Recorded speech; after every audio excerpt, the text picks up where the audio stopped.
Il était assis au pied du glacier. Il avait été voir ses moutons.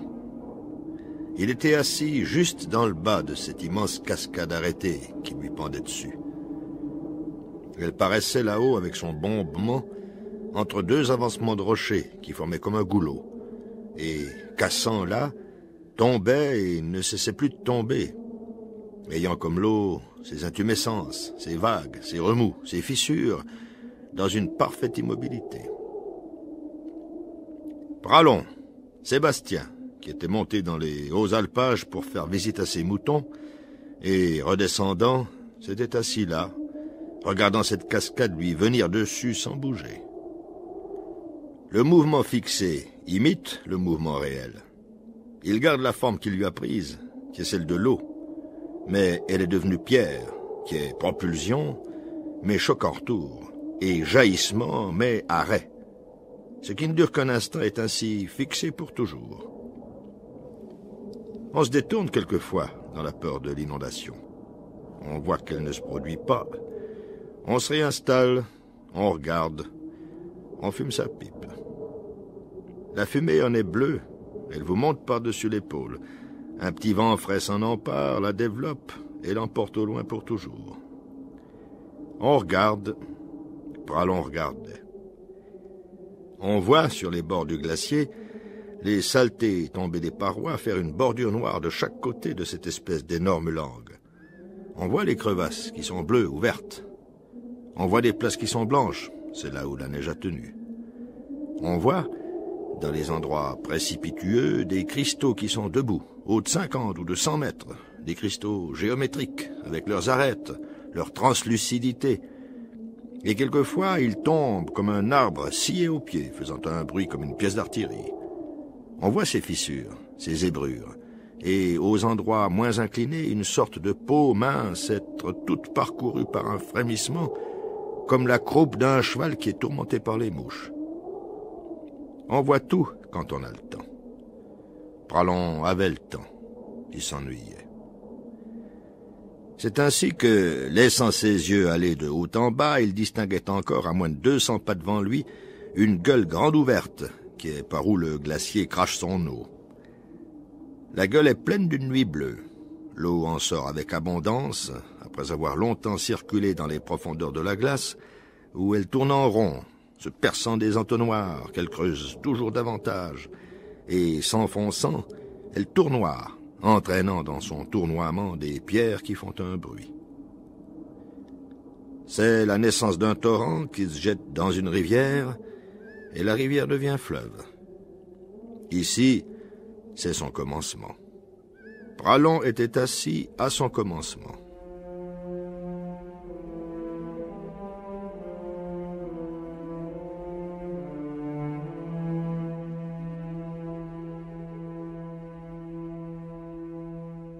Personne. Pralon s'ennuyait. Il n'était pas gai ce jour-là. Et tout en fumant sa pipe, il continuait à retourner dans sa tête des pensées pas gaies. Parce qu'il disait tout bas, « La salope. Elle ne m'avait rien promis, c'est vrai, mais avec toutes ses manières, n'était-ce pas la même chose? Elle n'avait qu'à pencher la tête en me regardant de côté. Son œil, quand elle le faisait glisser doucement vers moi, était comme une navette de machine à coudre bien huilée. Elle croisait ses mains en souriant l'une sur l'autre dans le haut de son tablier. Elle me disait « Viens-tu » J'y croyais, quoi. J'ai été bête. Et il restait sur sa pierre comme s'il attendait quelqu'un, bien qu'il n'attendît personne. Mais dans ces grandes solitudes, où on est tout le temps en face de soi-même, l'oreille est sans cesse aux aguets de ce qui pourrait survenir, et de quelque présence humaine ou autre qui se manifeste de loin, à cause de la sonorité de l'air et de ces étendues déroulées verticalement où tout ce qui se meut s'aperçoit.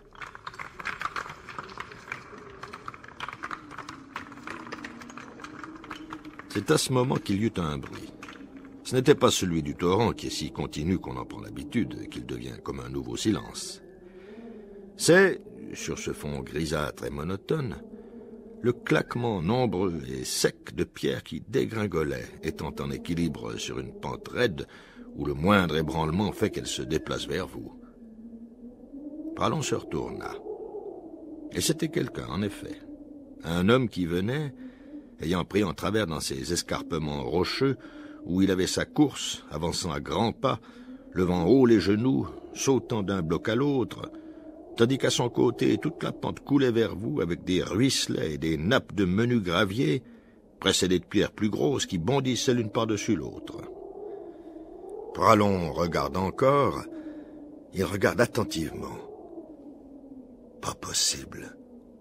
Et quand même, c'était bien lui. Il n'y avait plus moyen d'en douter. L'homme se rapprochait.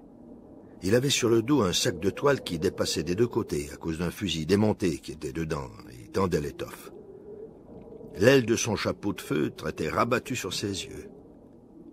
Drôle de chose, c'était Roduit. Roduit qui revient de la chasse sans permis, comme à l'ordinaire, et il a dans son sac son fusil démonté. Il avait dû reconnaître Pralon, il n'en continuait pas moins d'avancer. Il s'approchait par derrière. Pralon continue à ne pas bouger. Et voilà que Roduit porte la main à son chapeau. Pralon fait de même, et puis Roduit ôte son sac et le dépose à côté de Pralon sur la grosse dalle plate où celui-ci avait pris place. Il va faire bon manger un morceau. Pralon. Tu chasses? Je l'ai raté. C'est d'un chamois qu'ils parlent. Ils disent une chèvre, là-haut. Ah, dit Pralon. C'est tout. Il n'avait guère envie de pousser plus loin la conversation. Mais Roduit tira de son sac un morceau de pain, un quartier de fromage, une tranche de lard qu'il disposa entre ses cuisses, et il s'assit à côté de Pralon. Il a ouvert la grande lame de son couteau à manche de corne noir et blanc, il taille dans son pain, il taille dans le fromage. Il se retourne à demi. « Tu veux partager ?» Pralon secoue la tête. « J'ai de quoi. » Pralon n'a rien ajouté. Il avait ses raisons pour ça. Il sort à son tour de sa poche un bout de saucisson enveloppé dans un morceau de journal. Il se met à manger. Le temps était toujours couvert, mais la brume, qui était tendue sur le ciel d'un bord à l'autre, commence alors à s'agiter comme la toile d'une tente. Elle se fend, elle se décroche des pointes où elle avait d'abord été fixée, lesquelles ont paru à nu, dressées en l'air comme des clous. Puis, prise en dessous par la brise qui souffle de terre, s'est dissipée, laissant paraître le ciel bleu. Le soleil s'est montré. Le soleil, d'un grand poids, a été haussé péniblement comme à deux mains au-dessus des crêtes. Il s'est tenu un instant à leur extrême bord, balançant sur lui-même avec hésitation, puis, devenu léger, s'élance tout à coup comme un ballon dans l'espace d'en haut. Les deux hommes ont baissé la tête. Le glacier était devenu impossible à regarder. Le glacier était devenu une grande, violente couleur, laquelle frappe les deux hommes de face. Ils ont été peints en beau jaune, ils sont devenus brillants à leur tour. Tout petits là, l'un à côté de l'autre, mais qui baissaient la tête, portant le couteau à leur bouche avec un peu de nourriture au bout. Et il semblait qu'on leur tirât dessus à cause de ces points de feu qui s'allumaient et s'éteignaient de toutes parts vis-à-vis d'eux. Tout à fait comme si on leur tirait dessus avec une carabine, et la flamme sort du canon. Il y avait des places où le glacier était comme du soufre, d'autres d'un rouge transparent comme un lingot de fer qu'on retire de la fournaise, d'autres d'un vert léger, d'autres d'un bleu insoutenable, parce qu'on voyait ces dedans.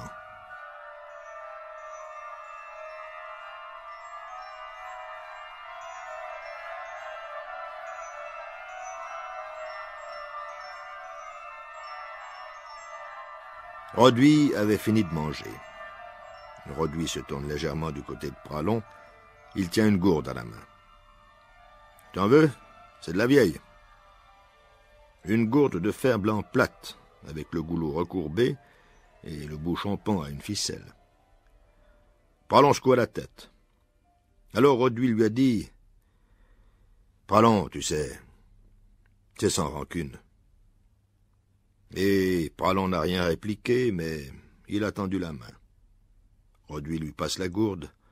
Pralon boit. C'est de la bonne. Elle a 7 ans. Ah, dit Pralon. Il s'est tu. Il est en train de fourrer dans sa poche ce qui lui reste de provisions. Roduit emballe les siennes dans son sac. Et tout à coup, il s'est mis à parler. Il parlait bas et comme tristement. « Écoute, Pralon. Pralon écoute. On devrait être bons amis quand même. Parce qu'on a été bons amis, et on resterait bons amis. » Pralon fait oui, avec la tête. Il y a un changement. La conversation commence. « J'avais peur que tu ne sois fâché contre moi. À cause d'elle, tu comprends. »« Que non, dit Pralon. Ça aurait été dommage. Une garce comme celle-là. »« T'es brouillé avec elle ?»« Bien sûr, dit Roduit. Elle m'a lâché. C'était rien du tout, cette fille. » Pralon a dit. « Moi aussi, elle m'a lâché. »« Oh, disait-il. Elle ne m'avait rien promis, seulement. Elle faisait tout comme. Moi, je m'y étais laissé prendre. »« Moi de même, dit Roduit. Ils se sont mis à rire tous les deux. « Tu n'es plus avec elle ?» a demandé Pralon. « Non, c'est fini, » répondit Roduit. Roduit pose la main sur l'épaule de Pralon. Pralon est plus petit que lui, mais plus large d'épaule, fort et trapu, avec une figure rouge et une petite moustache. Pralon est maigre, sec, avec un collier de barbe noire. « Ça va bien, » disent-ils. Ils sont bien contents tous les deux. Et Pralon. Mais elle ne t'avait rien promis, à toi non plus. À moi non plus. Elle me donnait des rendez-vous. J'étais bête, j'y allais. Moi aussi, disait Pralon. On était bêtes tous les deux. Et puis, tu ne sais pas. Il y a un silence. Et Roduit fait un geste, lève à demi le bras, le laisse retomber. Il fait comme s'il allait parler, ouvrant la bouche, et cependant ne parle pas. Tu ne sais pas encore. Elle se marie. Pas vrai. Que si. Même qu'on va publier les bans. Avec qui? Roduit dit. Devine. Avec lui, le garde-chasse. Pralon s'étonne. Roduit se réjouit de le voir étonné. Et Pralon de la nouvelle. Tu penses si le cochon me cherche depuis ce temps-là. Il est tout le temps à mes trousses, mais il ne m'a pas encore eu. Il montre son fusil dans le sac. C'est bête que je l'ai manqué, cette chèvre. Je la lui aurais volée sous le nez.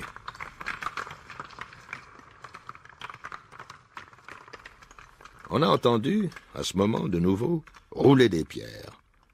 On n'a qu'à faire un petit mouvement de tête. Le corps reste dans l'immobilité. C'est là-haut. C'est par où Roduit, l'instant d'avant, était passé. Un homme, le fusil sur l'épaule, avec des jambières de cuir. « Eh bien, dit Roduit, tu le vois. Il m'a couru après, le bougre. » L'autre continuait à descendre parmi les éboulis dans la direction des deux hommes. On voyait maintenant qu'il était vêtu en civil, mais pas tout à fait néanmoins, comme un homme du pays ayant une veste en drap militaire à col montant. Il enfonçait jusqu'à mi-jambe, et il dégringolait à la pente, ou bien si c'est la pente qui, dégringolant tout entière, l'entraînait de notre côté. Il a été porté ainsi jusqu'au replat où il s'arrête. « Charrette, » dit Roduit. « Il va venir m'embêter. »« Que veux-tu qu'il te fasse ?»« Le fusil, » dit Roduit. « Il ne viendra pas, » dit Pralon. Le garde-chasse est toujours arrêté. Il regarde dans la direction des deux hommes. Il a dû les reconnaître. Il regarde encore, et puis il reste là tout un grand moment, toujours tourné vers eux, sans bouger. Il crâne, dit Pralon. Eux-mêmes ne bougent pas, et il se passe encore du temps. Écoute, dit tout bas Roduit, s'il venait quand même, tu me donnerais un coup de main? Entendu. Et Roduit a été rassuré. C'est alors qu'on a vu monter au ciel un grand nuage que le vent chassait de notre côté. Son ombre est en avant de lui, son ombre court sur la montagne. Elle brillait, elle s'éteint.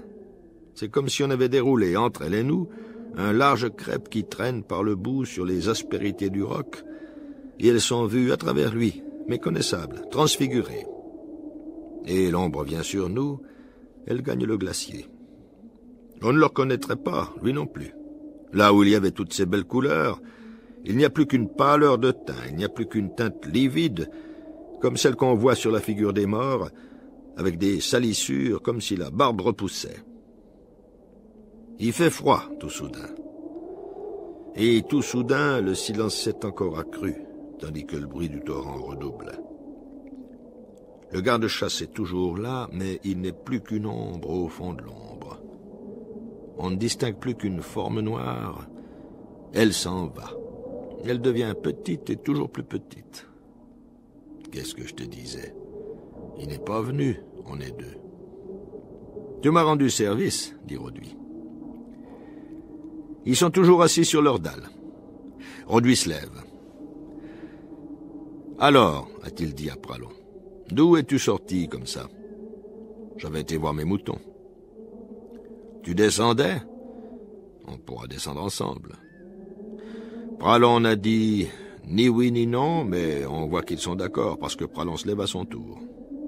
Roduit va devant, Pralon le suit.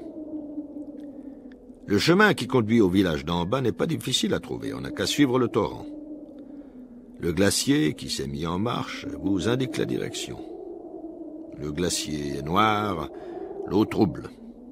Elle va d'abord à côté de vous, sur ce fond plat où elle s'étale librement parmi les pierres, qui la divise et subdivise.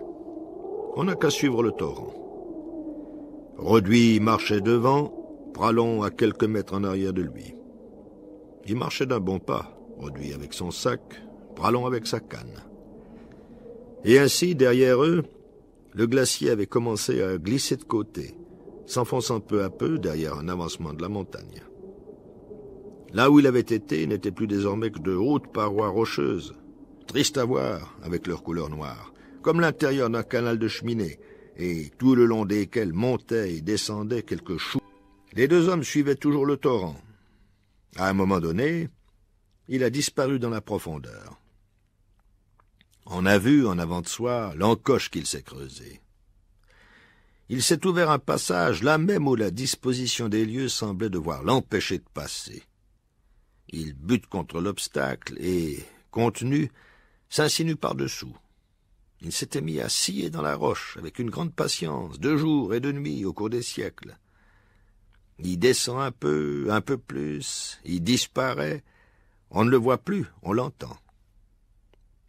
Et maintenant il coulait là, dans le fond d'une gorge étroite, au bord tellement net, tellement rapproché, qu'on ne se doutait de sa présence que quand on surplombait le vide au fond duquel il bouillonnait, à 100 mètres au-dessous de vous, comme de l'eau dans une marmite. Alors le sentier, lui, hésite et s'engage sur un des côtés de l'encoche. C'est une côte précipitueuse, où il devient tout à fait étroit parmi les cailloux roulants. Les deux hommes avaient été forcés de se rapprocher l'un de l'autre. Cependant, ils ne disaient rien. On entendait les pierres qu'ils détachaient sur leur passage. Elles faisaient d'abord de grands bonds sur la pente, puis elles s'engouffraient pour toujours dans l'étroit chenal ouvert devant elles, d'où montait tout le temps une rumeur confuse, comme quand toute une assistance discute dans la salle à boire. On entend les coups de poing qu'on donne sur les tables et les lourds bancs de bois qu'on traîne sur le plancher. Les deux hommes, silencieux, et comme s'ils s'ignoraient l'un l'autre. Puis est apparue une place où on ne pouvait plus avancer que précautionneusement. La terre ayant glissé, le roc était resté à nu, avec une surface lisse et presque verticale où il n'y avait que quelques saillies que le pied allait chercher en tâtonnant.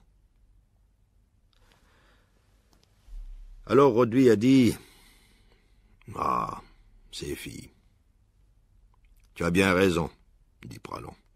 « Il faudrait pouvoir s'en passer. »« On tâchera, » répond Roduit. Il s'engage le premier dans ce mauvais passage. Mais, étant parvenu où le chemin reprend, il se retourne, comme pour attendre que Pralon lui rejoint, ce que Pralon a fait. Alors ils ont été à côté l'un de l'autre, si près, faute de place, qu'ils se touchaient, ou presque. Et Pralon a dit « C'est commode. » C'est tout ce qu'il a dit. Et Roduit a dit « De quoi ?» Pralon le touche de la main, puis se touche. « D'être ensemble, toi et moi. » Le chemin redevenait bon. C'est à cause du torrent. Tout à coup, on le voit sortir des profondeurs qu'il s'est entaillé dans la roche, et il va se déployant au fond d'une ravine assez ouverte, que les mélèzes commençaient d'envahir, et où, montant à leur rencontre, les sapins venaient se mêler. Puis, elle s'élargit devant vous. Et par cette ouverture, on voit des choses. On voit, quelque peu en avant de soi et un peu au-dessous de soi, le village être délicatement posé parmi les prés dans la belle herbe verte, faisant une jolie tache ronde avec toutes ses maisons brunes, sous un dôme d'un bleu délicat qui est le résidu de toutes les fumées qui, une à une, montent des toits. Le soleil était reparu. Une vitre qu'on bougeait dedans vous la renvoyait dans les yeux. Les maisons sont blanches et brunes. Le torrent faisait son bruit. Il arrive à une place où des bancs de rochers se mettent en travers de son lit et il en tombe par des cascades. On dirait qu'on bat du tambour. Des arbres déracinés qu'il a entraînés dans son cours sont restés accrochés aux aspérités de la roche et font comme des ponts jetés d'une rive à l'autre. Il y avait de la bonne humeur dans les choses, il y a maintenant de la bonne humeur dans nos cœurs. Et puis, les chèvres sont arrivées. Elles sont comme le torrent, blanches comme le torrent, indisciplinées comme lui. Elles font beaucoup de petites vagues contrariées avec leurs échines maigres, où le poil se tient debout. Elles passaient pressées les unes contre les autres. Une petite fille leur courait après, tenant une baguette de noisetier avec 2 feuilles vertes au bout. « C'est comme elle, » a dit Roduit. Pralon a dit